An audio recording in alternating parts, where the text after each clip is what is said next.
Welcome. Hi, here on a Sunday morning. My name is Kyle Senra on Twitter says, also co-host of the Full Press Fantasy Pod, which you can find and follow on Twitter at FPC_pod.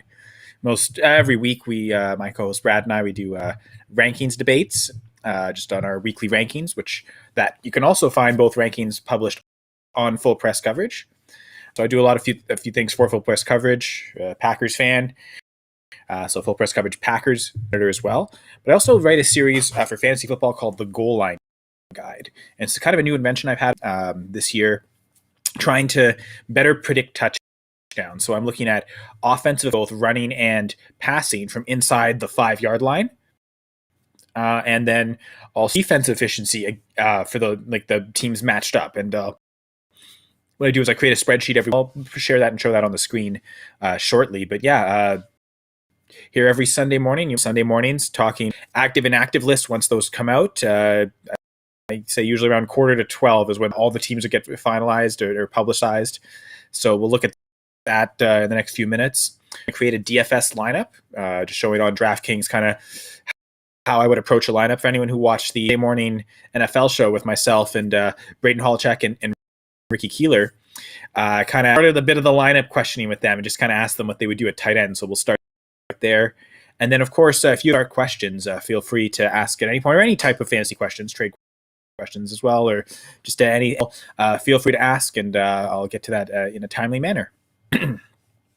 So the first thing I'm actually going to do, I'm going to show what the goal line guide is. And I'm going to probably use it quite a bit. What I've been doing a lot is using it in DFS especially. Show my version of this spreadsheet here. And I'll just kind of go explain kind of what everything is. And then, I'll kind of use it and apply it to the DraftKings lineup setting. I also do use this to kind of decide matchup sit-start decisions for myself. But again, I've really especially found using this tool for DFS purposes to be kind of better results the last couple of weeks. Still best at CFL DFS personally, but yeah. So what we got here is the teams on the road matched up against the team at home. This center column where I start from is the over-unders, right? So the game over-unders. So here at 55.5, we have the Chiefs and Washington, right? So I kind of have it matched up. I have it at that because I had to find, part of what I use into the formula to create the goal line grades, which are here in, is the implied total. So those factor into the decisions. But yeah, so for each kind of section, you've got the team. Whoever's favorite, I kind of put that there. So, for instance, the favored by 6.5, even though they're on the road. I've got the implied total, which comes from the over-unders and the spread. You use those together, and then you can create the implied total yourself. You just take the over-under, you divide it in half, implying that, okay, half the points are coming from one team, half the points are the other, but then the spread sort of stretches that to who's favored, who's not. So you take the over-under, you divide it 2. And then you take the spread, you divide that by 2, and then add it on to whatever your half of the over-under is. You add it on to the team that's favored, and you subtract that half of that spread team that isn't. So 55.5, for instance, here for the Chiefs, Washington. You look at the next one, 54 between the Bills and Titans. So you take 54 divided by 2 is 27. Yes, 27. So you start at 27, and then it's a 5.5 spread. So then half of 5.5 is 2.25. So you'd add 2.25 to the 27, and that's with the point. So you add that to the Bills. At 29 points. Track that to get 24.25 for the Titans. So you've got the team, you've got the implied total.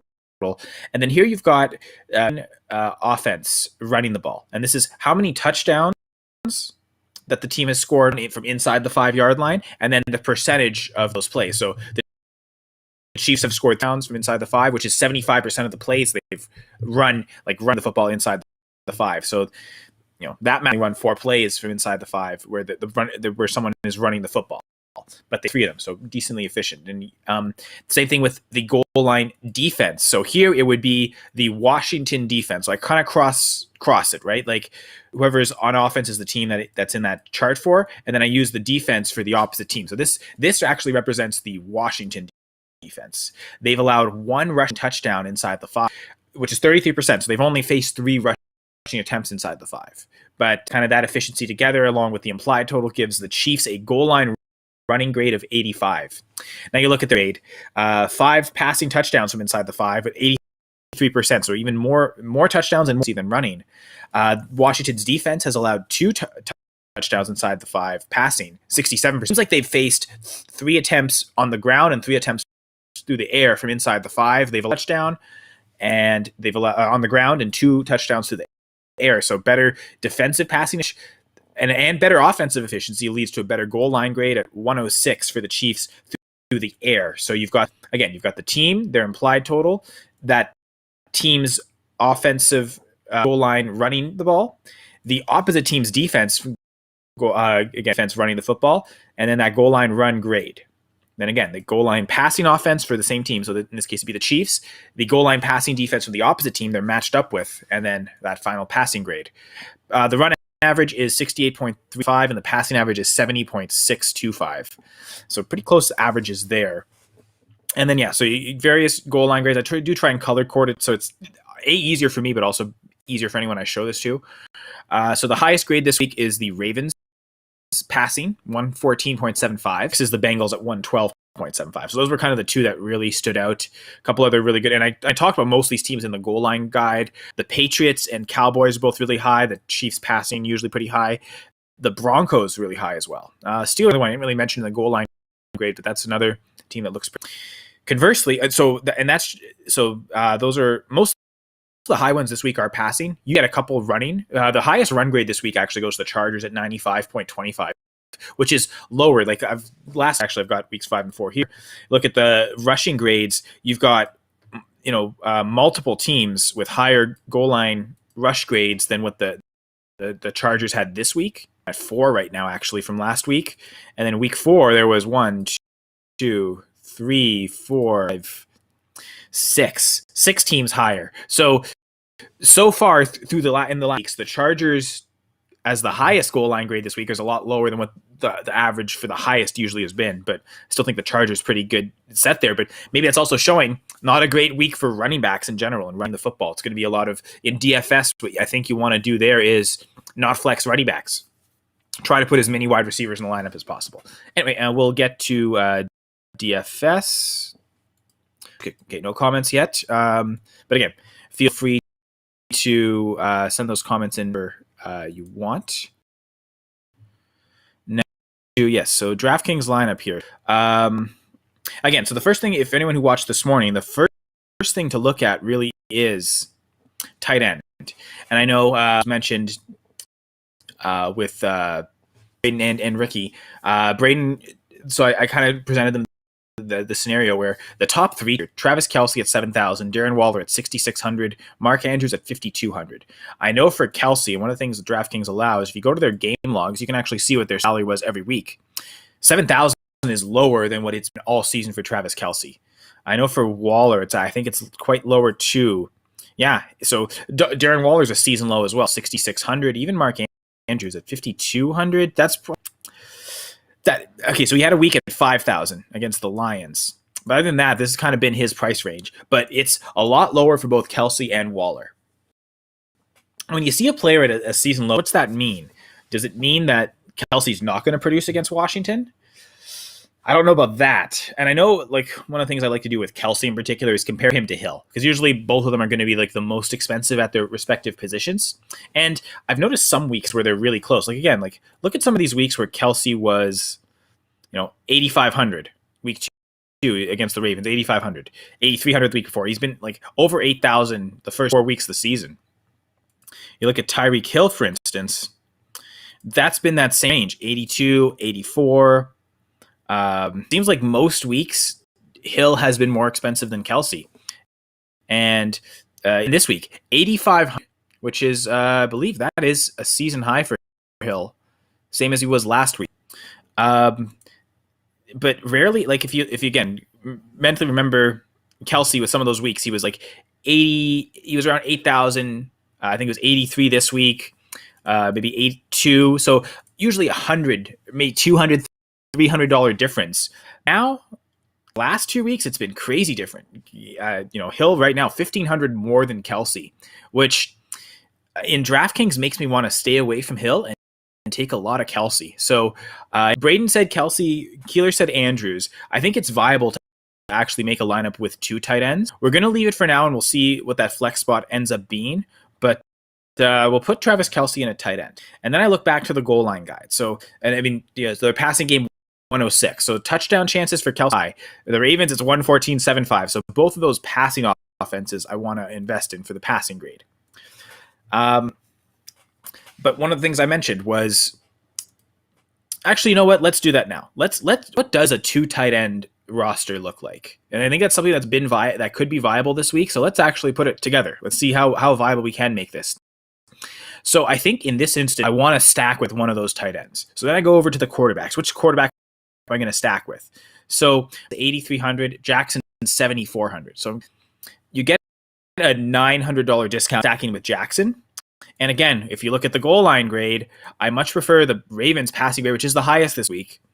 And by comparison, I prefer the Chiefs running grade to the Ravens, which tells me they have running a touchdown in, even without Clyde Edwards-Helaire. Daryl Williams, I think, better touchdown chance rushing than anyone, which I guess the best chance would be Latavius Murray. So it seems like if anything, it's going to be through Jackson. So I think I want to stack Andrews with Lamar Jackson. Now, the only other thing would be, actually, if you look at the price, the next player is Herbert, is the same stack in that game. And maybe cross-stacking Andrews with the quarterback might be viable. And I know on Yahoo, I also do DFS on Yahoo, and Jackson's actually cheaper than Herbert on Yahoo and more expensive here on DraftKings. And the quarterback scoring, I think, is identical between the 2 leagues. It's 4 per passing touchdown, -1 per interception, PPR. So, like, I know with Yahoo, it's half point PPR to DraftKings full point PPR. So usually where you see a difference, where you can justify the differences of, this player is more expensive here, but less expensive here, is usually at the running backs. The pass catching backs should be a little higher in DraftKings than they are in Yahoo.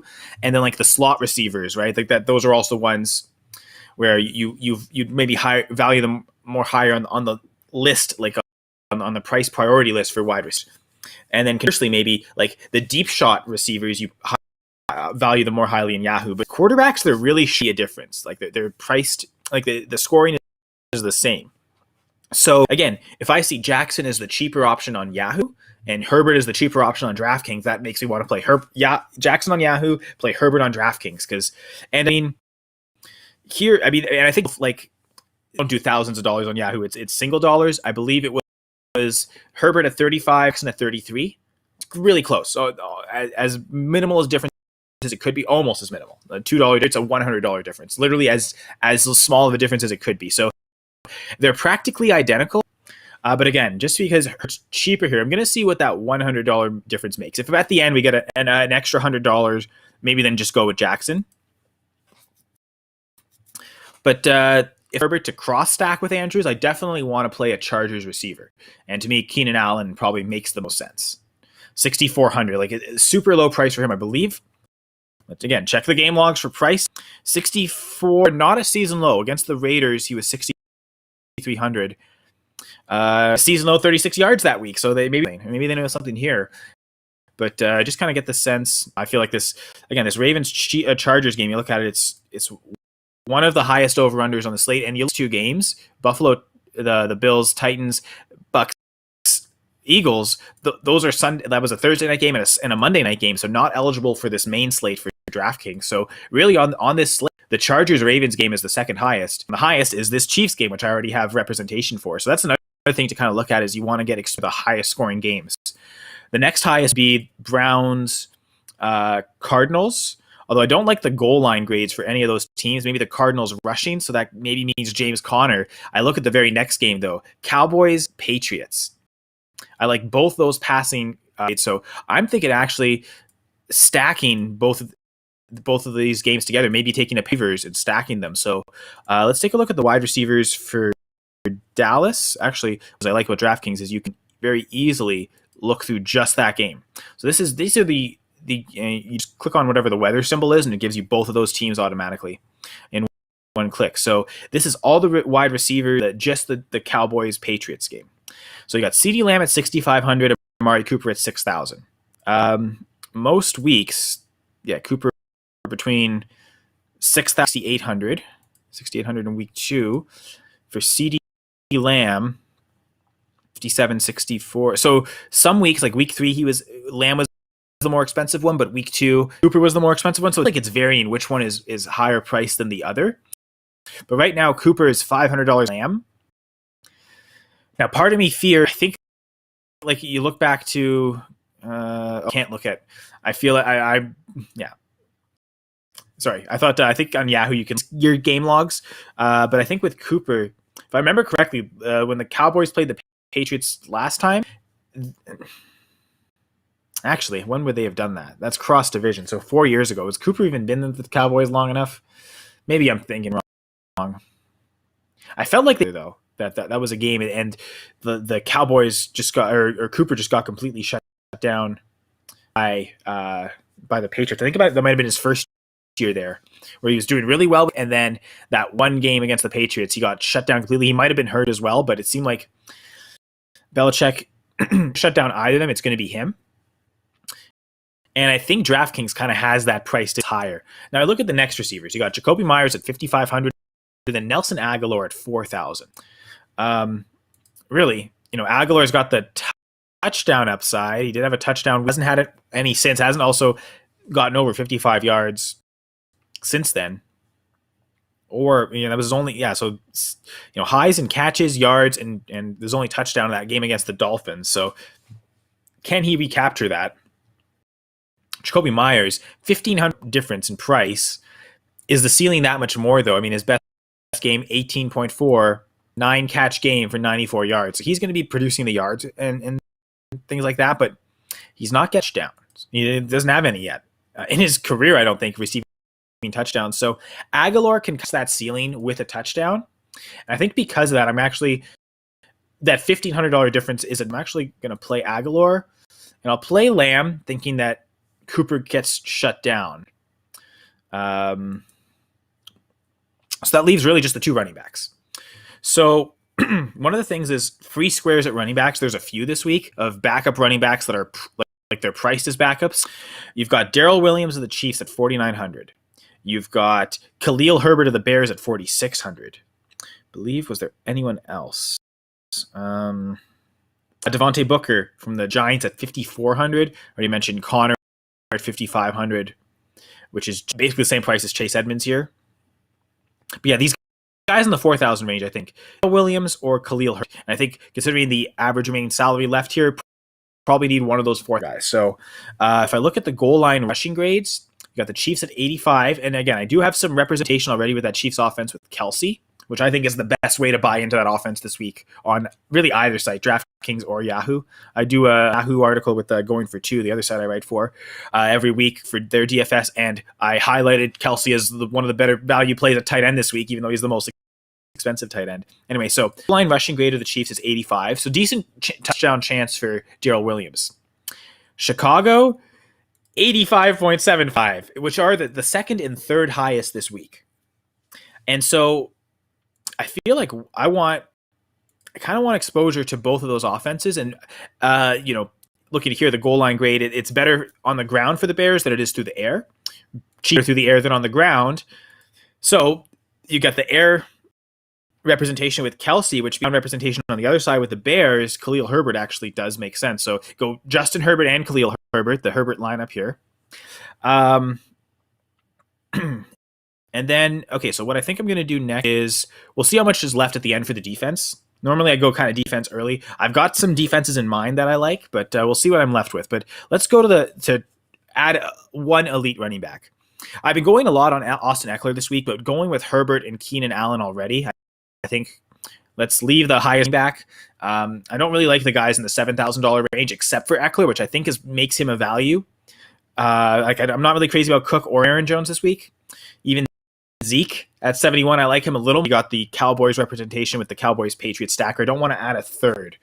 So really, the next guy that's really truly viable is Jonathan Taylor. I know for the spreads, the Colts have a 0.5-point spread which second on the week behind the Rams at 10.5.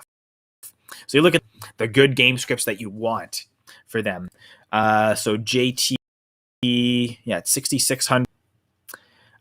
Probably makes sense. And if you look at who was that other team, is the Rams that had the bigger blowout. You have Henderson at 6,000. Between them, what's lanes look like? Because that's what you're really chasing is high end ceiling. Last week he had 34.9 points because he scored multiple touchdowns on the ground, one through the air. He had 100 yards receiving, and then so he had 169 yards on total. That's nice. That's a really nice amount. And then the 2 touchdowns really help. So he's got just a crazy ceiling. With Daryl Henderson, what's the best he's managed to do this year? And this might be a ceiling for him. He's actually been incredibly consistent, but no 20-point weeks yet. 3 touchdowns in 4 games. And then the 1 game for a touchdown, he had 89 yards, a season high on the ground. So also season high in receptions. It seems like Henderson is the safer floor. He hasn't scored under 15, but he also hasn't scored more than 17. So it's kind of in that same consistent range.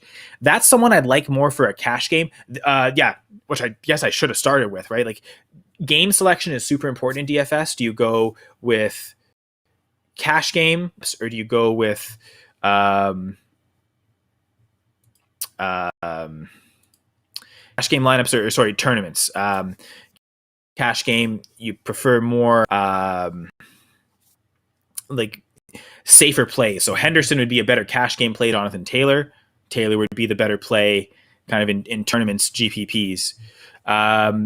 So all to say, like, let's put Taylor in. You get 2,400 at defense, some low end options at defense, kind of like the Texans against the Colts. Although if I hadn't just played Jonathan, I'd like that a little more. Or you get the Lions against the Bengals, who that's an offensive line that's allowing a lot of sacks. It's a good offensive line on the ground, but a lot of sacks there. So you got the Lions defense here. So all to say, you can make a viable 2 tight end lineup. I think that was kind of the point of all this exercise. Can you put Kelsey and Andrews in the same lineup and it look good and viable? And I think so. I think that's definitely there as an option. I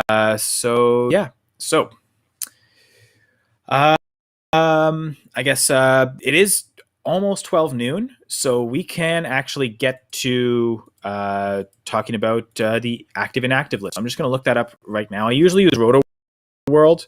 And that's kind of the source I like. I find it updates really quick, and it's just easy to read, it's quick to see all the teams. So let me just search that up real quick.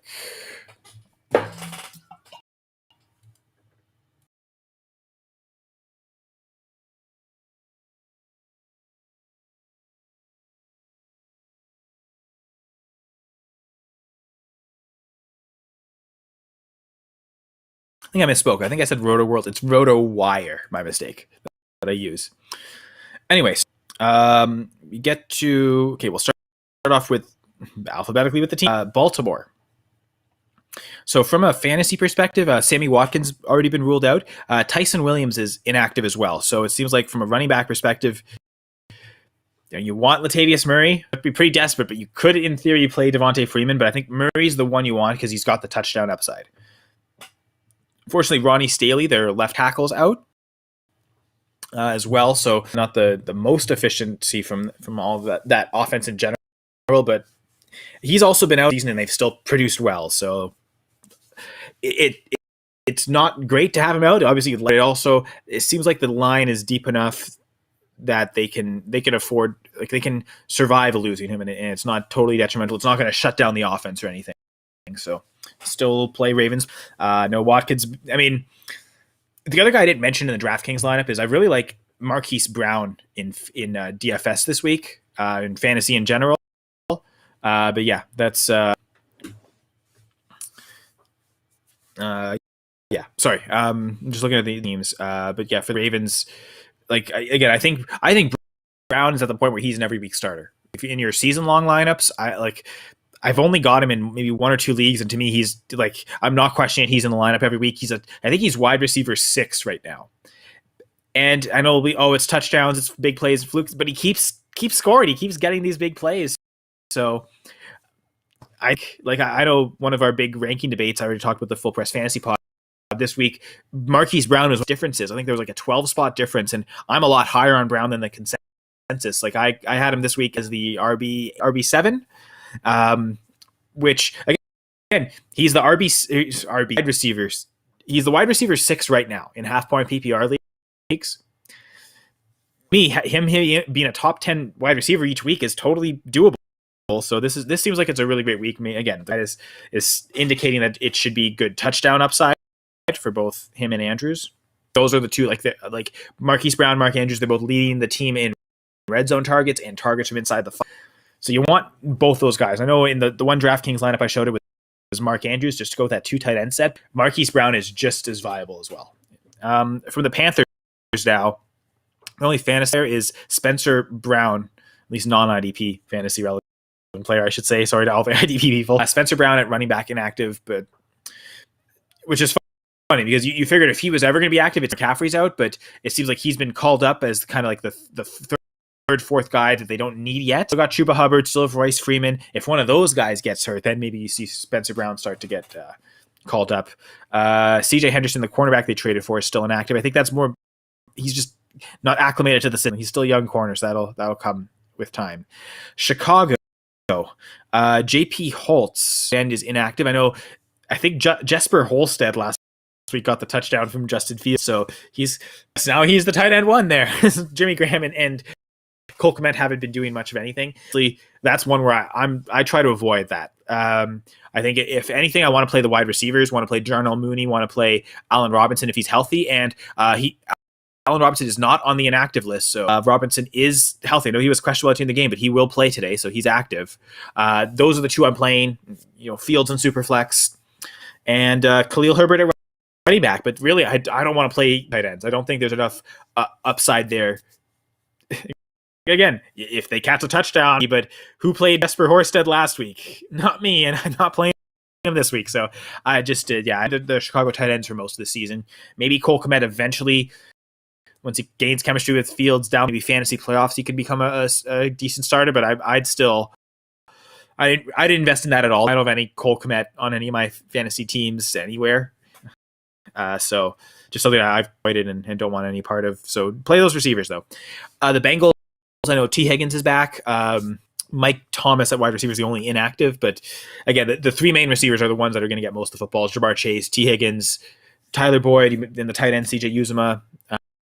Joe Mixon's active, so, and with no Samaje Perine, who's on the COVID list, like Chris Evans is still there, and maybe could see some third, but I feel like Joe Mixon is going to get most of the running back touches. So, a good game for Mixon. The team they're playing, the Lions.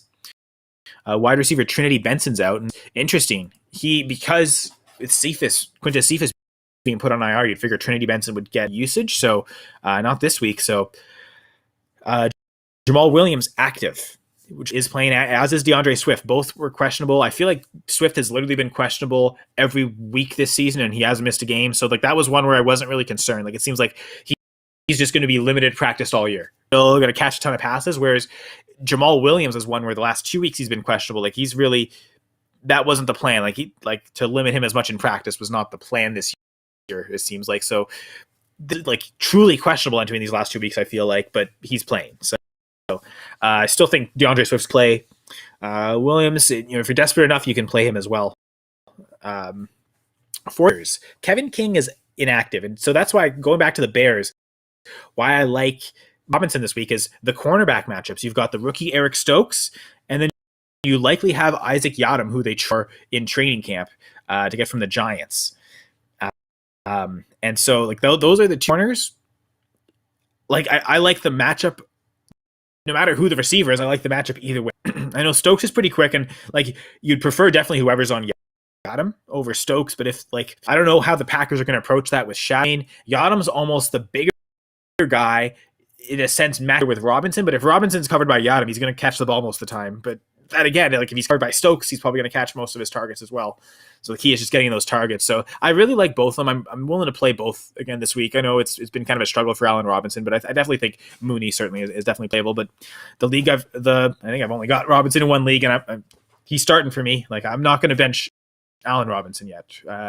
He hasn't done much, but I feel like he could just go off at any week.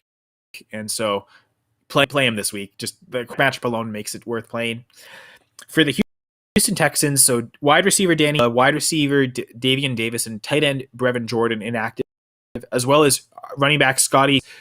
He's been like the fifth guy there, though, behind Mark Ingram, David Johnson, Philip Lindsay, Ked. So never going to get much. I don't want to really play any of those running backs. Receiver, really, like the only Texans player you really can play is Brandon Cooks, and if it's Davis Mills. Like those are the only two you really want to play. You don't really want to play any other Texans. The Colts, Wilson's inactive. Wide receiver Mike Strachan's inactive. Running back Jordan Wilkins inactive. They still haven't traded Marlon Mack. I know that they want to, but he's going to be there, and he's still going to be a thorn in Jonathan Taylor's side. But I think Taylor's going to get here. Should be incredibly productive. Again, he had almost 170 yards from scrimmage last. Feel like even if he's not getting 100% of the touches, he's still going to be productive enough. Onto the Chris Jones, defensive tackle. I know that big one. The Washington offense might do really well, and I think it's also good for the running backs in particular, the interior of that line, Antonio Gibson especially. So I think a good week in store for Antonio Gibson. Questionable as well. He's better check. Yeah, he's playing. Later. I'll give it the full Washington injury report later. But Antonio Gibson's going to play, and he's an every week starter. I know some people talk about benching him just because of dealing with the injuries. I know some people said they benched him last week and he scored a big touchdown. I think he's just that athletic and talented. He can score from everywhere. So even if he's not getting the carries, he can still score a touchdown. But he is getting goal line carries. So I think, I think Gibson's another one of those guys. To me, he's an every week starter. You're not really ever pulling him unless he's playing the Tampa Bay Bucks and that crazy defense. I don't. Washington did win the division, so they would play the Bucks. So that is going to happen this year. Right? Yeah, Washington won that. So anyway, but the Bucks didn't win the division, so never mind. The schedule. East is playing. I don't remember. I don't know that they're playing this year. If they like the one game, I might bench Gibson, but other than that, you're starting Antonio Gibson every week. Excuse me. I've been talking a lot. I'll just need some water here to refresh, just like the players.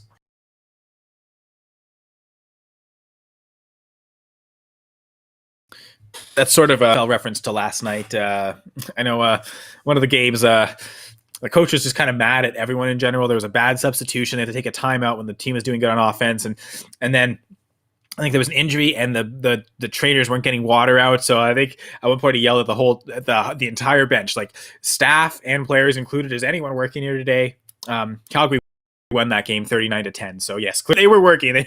They were working overtime. That was just funny to watch.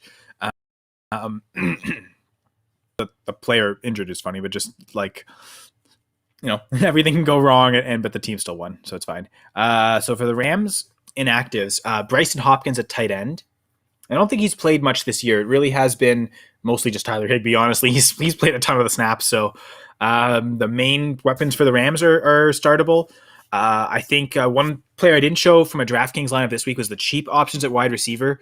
Van Jefferson is $3,400 on DraftKings. I think there's a couple of $3,000 range I like, and Van Jefferson's one of them. So that, like, if you need a cheap receiver, I think he's a great target. Again, it's the highest spread, 29 points. It's the Rams have the second highest implied total of any team on the Sunday slate. The only one higher is the Chiefs. So if you want to buy into a high scoring offense, the Rams would be good. And Van Jefferson in DFS is a really cheap way to do it. He might even be startable in deep enough leagues if you're desperate. I think I've got a league where that league is just awful, but he's kind of an every week starter, which just kind of shows how bad that is. I'm not going to talk about that team too much. Chargers now. So rookie running back and rookie tight end are both inactive. Trey McKitty, Larry Runtree is inactive, which I know he was active a lot of games early in the season, and then Josh Kelly, the rookie from last year, was not. But now it seems like it's flipped where Kelly's been active the last couple of weeks. I know Justin Jackson missed last week. He's playing again. So that's interesting to see. I think Eckler's going to get most of the work. We'll see if Kelly and Jackson chip in. Minnesota Vikings, wide receiver Amir Smith Marset is the only inactive. Not that, that's one of the most narrow usage trees of any team, especially when Dalvin Cook's in the game. most of the targets are probably going in Thielen or Cook. And then if there are any other targets to spare, it's probably KJ Osborne and Tyler Conklin. So those other guys, I mean, Conklin and Osborne, if you're desperate enough, you can start them. I wouldn't look to do it, though. I don't think I have any Conklin. As for KJ Osborne, where I don't think I'm starting him this week. So I would lean on the more on the bench side. Just, again, with Dak, I feel like most targets go to those three. Cook, Thielen, Jefferson. All should be decent DFS plays this week. I think on DraftKings, like Thielen's pretty cheap. He's in the it's like 5,800. Pretty affordable, cheap price, and even Jefferson is in the low sevens. It's definitely both are viable. For the Giants, Saquon Barkley's out, Kenny Galladay's out, Darius Slayton's out, but Sterling Shepard returns. So wide receiver core, you've got Sterling Shepard and Kadarius Toney will be active today. He was also questionable, so Toney's playing. That's going to be tricky. Does Ramsey cover Toney? Does Ramsey cover Shepard? Is neither enough of a threat where he's just change it play to play? Like, that's going to be interesting to see. It's kind of risky to play. I think I'd be willing to risk it on Toney just because let's say Rams shuts him out as a receiver. It seems like they'll still give him time. He'll get carries. They'll find Toney the football. Whereas with Shepard, if Ramsey just covers Shepard, I can see the Giants just that, and then they'll worry about everyone else, and then Shepard might not get anything. So coming back from injury, I don't necessarily want to play Shepard. I think the Rams might view him as the number one receiver on the team. I kind of already out like even when Galladay's, and I kind of view him as that anyway. If that's the case, I could see Ramsey just shadowing Shepard and not letting him at all. So I'd rather play Toney than Shepard. Part of it's the health. Shepard, his first game from injury, which he missed. I want to say missed 3 games. But yeah, I could see. I don't know that Ramsey's going to shadow a rookie. Like, part of it feels like he's either going to shadow Shepard or he's going to his side of the field, whoever's there he covers, or they move him around and kind of just have some plays it's Shepard, some plays it might be someone else. But if he's going to shadow anyone, I would think it would be Sterling. Again, makes me want to play Kadarius Toney more. I don't really like it in DFS. It's one of the point totals of any team this week. I think the Texans at 16.5 are the lowest. The Giants are the second lowest. The goal line grade is also pretty awful. At 31 is the second lowest passing grade for any team. Lowest is the Browns, just because the Browns don't have a passing touchdown from inside the 5-yard line yet this year. Only 2 teams don't, the Browns and the Seahawks. And I think the Seahawks literally haven't thrown any passes from inside the 5. So it's not that they're bad, they're just not doing it. The Seahawks have only run 2 plays inside the 5-yard line this year, so maybe it's just that in general, just not bad at passing. They're just bad at generally never get down there. Whereas the Browns have, I guess they've only thrown it twice from inside the 5-yard line. They've run it 15 times from inside the 5-yard line. So those teams definitely run in touchdowns. So that's why the touchdown chances is low with both of those teams. But certainly, again, with the Browns, who have the lowest goal line grade, my whole point was, though, the Giants are right there as a passing goal line grade, 57.5 as a rushing goal line grade. Again, 31 is awful. It's second lowest. 57.5 is below average. So it's not great either way. So get 5 implied total. Don't really count on the touchdowns here. So not DFS play, but season long play. I think, again, I prefer Toney over Slayton. And then I guess the last team is the Washington football team. So we've got Cam Sims and Curtis Samuel, both wide receivers, out, which means Terry McLaurin's in first off. So Terry McLaurin and Antonio Gibson are both questionable. They're both playing. They're probably every week starters anyway. Not probably. I think they're definitely every week starters. The next player I think is, well, there's 2. There's the wide receiver Adam Humphries, who I think is going to play a ton of snaps now. And then it's tight end Ricky Seals-Jones, who played a ton of snaps last week. Thomas was some of the last year, I think, ran the most routes among tight ends. So far this year, heavily targeted from the tight end position, heavily used from a route running perspective. And it seems like they've basically just used Ricky Seals-Jones to replace that. He's running a ton of routes, talking much. That's what you want for fantasy. So I know I'm starting Ricky Seals-Jones in quite a few places. I think I have him in my rankings as a top 12 tight end this week. But I also have Adam Humphries going in a few spots too. So both of them will be good. Against the Chiefs, expect to put up a ton of points. So the Washington will need to pass a lot, keep up. So McLaurin, every week starter, but Humphreys and Ricky Seals-Jones, I think, are definitely good starters this week as well. So, yeah, so active, inactive, this lineup. Again, for the DFS lineup, it's proof that two are viable this week. You can go, and I think if you're going to do it, you do it with Kelsey and Andrews. Like the reason you would want the two tight ends is to have those two target hogs with tons of upside, tons of touchdown chances. So you can lineups on DraftKings, and trying to think of Yahoo pricing for both is pretty viable too. So that'd be something where you can do that as well. There's a chance that you can also have in both DFS sites, DraftKings and Yahoo, you can play those guys pretty easily, I think. So yeah. So again, if you were ever going to do a two tight end start in draft in DFS, this would be the week to do it. So yeah. So I think that's kind of just the proof there that you can that viable. Yeah, not seeing any questions or comments necessarily. So yeah, I think if nothing else, I'm probably going to head out a little early. I know there is a football game on right now, the Jags and Dolphins, so I won't keep people too much from that. But yeah, so I guess last minute I'll go till 12, 2 more minutes. So if you have any questions, now is the time. I'll do my best for sit starts.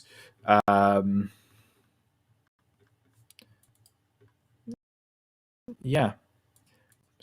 Sorry, I'm just checking to make sure. I'm looking also on Twitter to see if there's anyone tag me in any questions or tag the full crowd, which I've seen as well done. So I'm just kind of looking through that and gonna take a look.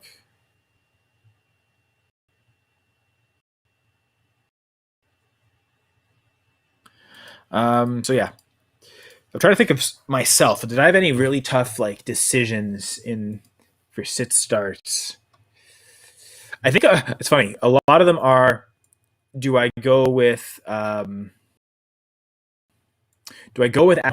Cobb? I know I've been in a few leagues. I've kind of made that decision. I feel like for the most part, I've gone with Humphreys, thinking he gets a better opportunity. But I mean, Cobb might be number 2 on that team for targets, receptions, and he's done well against the Bears in the past. So it's one of those tricky ones where there's a few leagues where I had to make that decision. I feel like I've gone with